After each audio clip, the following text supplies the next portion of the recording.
ភូមិស្វាយពកយើងស្រស់ស្អាតណាស់បងអើយឃុំដងយើងនេះឃុំដងយើងនេះស្នេហ៍ពេញបេងដូងស្ដាប់ភ្លេងឡើងហើយតង់រាំវង់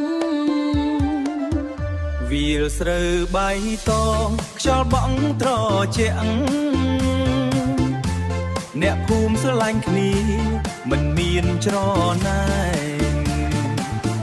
សើចសប្បាយជុំគ្នារាំជុំវង់នេះ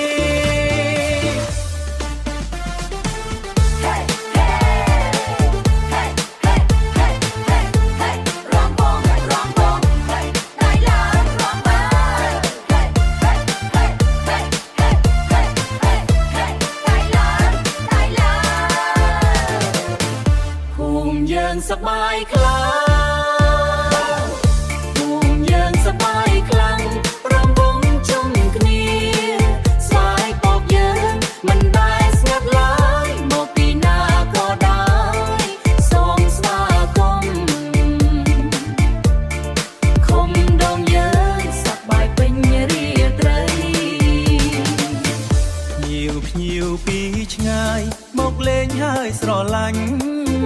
ធម្មជាតិមិនចង់ទៅវិញស្រុកស្រែយើងសាមញ្ញតែមានចិត្តស្រឡាញ់គ្នាដូចជាគ្រួសារ